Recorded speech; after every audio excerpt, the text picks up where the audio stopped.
Hello అండి. మొక్కజొన్నలతో చిటికెలో 2 రకాల కరకరలాడే స్నాక్స్ ఎలా చేసుకోవాలో ఈ వీడియోలో చూద్దామండి. చాలా ఈజీ అండి. మీరు కూడా తప్పకుండా ట్రై చేయండి. Welcome to our channel Mayu creation. దీనికోసం మనము మొక్కజొన్న కంకులు తీసుకోవాలండి. మొక్కజొన్న కంకులు అంటారు, మక్కలు అంటారు, మేజ్ అంటారు, కార్న్ అంటారు.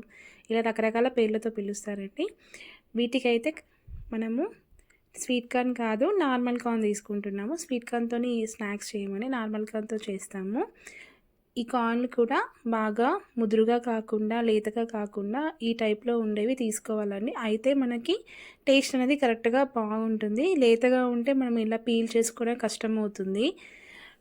కొంచెం ముదురుగా ఉంటే మనకు టేస్ట్ అనేది బాగోదు. ఈ టైప్‌లో ఉండేవి తీసుకోవాలి. ఇలా 1 బై 1 పీల్ చేసుకోవాలండి. మనకు బయట ఈ కార్న్స్ తీసేవి చిన్న చిన్న మిషన్స్ కూడా దొరుకుతాయి. కానీ దానివల్ల సీడ్ అనేది సగం వస్తుంది, సగం రాదు. కాబట్టి నేనైతే హ్యాండ్‌తోనే చేశాను. ఇలా 1 బై 1 తీసుకున్నాను. చాలా టైం పడుతుంది, కానీ టేస్ట్ అనేది బాగుంటుంది. ఇప్పుడు మనం చేయబోయే స్నాక్స్ మక్కగారెలండి. తెలంగాణ స్పెషల్ అండి. అంకాపూర్‌లో అయితే చాలా ఫేమస్ నాటుకోడి మక్కగారెలు.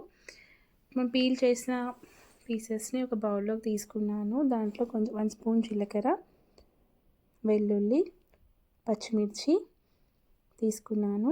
దాని తర్వాత కొంచెం ధనియాల పౌడర్ అండి. ధనియాల పౌడర్ తీసుకున్నాను. కావాలనుకుంటే మీరు ధనియాలు కూడా వేసుకోవచ్చు. తర్వాత కరివేపాకు అండి, కొంచెం కొత్తిమీర, తర్వాత సాల్ట్ తీసుకోవాలి. సాల్ట్ మీ టేస్ట్ తగ్గట్టుగా వేసుకోండి. కారం, సాల్ట్ ఎక్కువ తినేవాళ్ళు ఎక్కువ వేసుకోవచ్చు. నేనైతే 1 స్పూన్ సాల్ట్ తీసుకున్నాను. ఇలా ఆ గింజలకి బాగా పట్టేలాగా బాగా కలుపుకున్నాను. తర్వాత ఒక మిక్సీ బౌల్ తీసుకొని ఆ మిక్సీ బౌల్లోకి ఈ కార్న్స్ అంతా వేసేసి బ్లెండ్ చేసుకోవాలి. ఇది బాగా పేస్ట్ లాగా కాకుండా మనం జనరల్గా వడలు వేస్తాం కదా, ఆ వడలు చేయడానికి మనం ఎలా అయితే పేస్ట్ చేసుకుంటామో ఆ టైప్లో పేస్ట్ చేసుకోవాలి. అయితే మనకి వడలు అనేది కరెక్ట్గా చేసుకోవడానికి వస్తుంది. లేకపోతే మనకు వడ షేప్ అనేది కరెక్ట్గా రాదు. చూడండి, ఈ టైప్లో ఉండేలాగా మిక్స్ చేసుకోండి. నెక్స్ట్ మనము డీప్ ఫ్రై కోసం ఆయిల్ రెడీ చేసుకుందాము. ఒక ప్యాన్ పెట్టేసుకొని డీప్ ఫ్రైకి సరిపడేంత ఆయిల్ ఒక బౌల్లో తీసుకుందామండి. ఇలా ఆయిల్ డీప్ ఫ్రై అయిందో చూసుకుందాము. ఆయిల్ బాగా డీప్ ఫ్రై అయిన తర్వాత ఒక క్లాత్కి కొంచెం వాటర్తో తడుపుకొని ఇలా గారెలు పెట్టుకోవాలి. అయితే మనకి ఊడిపోకుండా వస్తుంది.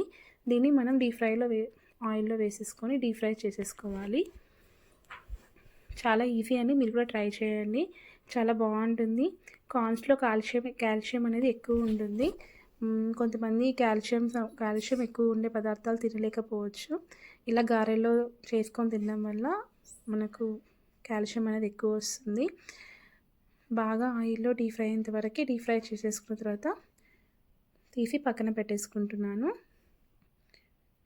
వీటికి జనరల్గా టమాటో పచ్చడి ఉంటుంది కదా, టమాటో రోటి పచ్చడి కానీ, పల్లి చట్నీ కానీ, సాస్తో కానీ తినవచ్చు. నెక్స్ట్ చేసుకోబోయే స్నాక్ ఐటమ్ క్రిస్పీ బాల్స్ అండి.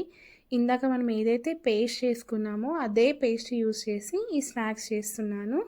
అంటే ఎప్పుడు వడల్లాగే కాదు, కొంచెం డిఫరెంట్గా ఉండాలని చెప్పి పిల్లలకు కూడా అప్పుడప్పుడు మనకు ఒకటే టైప్ ఆఫ్ స్నాక్ కాకుండా వాళ్ళు డిఫరెంట్గా ఆలోచిస్తారు. కాబట్టి వాళ్ళకు కూడా డిఫరెంట్ టేస్ట్ రావడానికి ఇలా మనం చేసుకోవచ్చు. బాల్స్ అన్నీ బాగా డీప్ ఫ్రై అయ్యేంత వరకు ఆయిల్లో డీప్ ఫ్రై చేసుకోవాలి. తర్వాత సర్వ్ చేసుకోవాలి. అంతే అండి. చాలా ఈజీ కదా. మీరు కూడా తప్పకుండా ట్రై చేయండి. నచ్చితే లైక్ చేయండి, సబ్స్క్రైబ్ చేయండి. నేను కొంచెం గార్నిష్ కోసం టూత్పిక్స్కి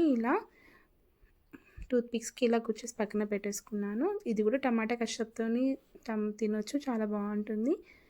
మీరు కూడా ట్రై చేయండి. థ్యాంక్ యూ అండి.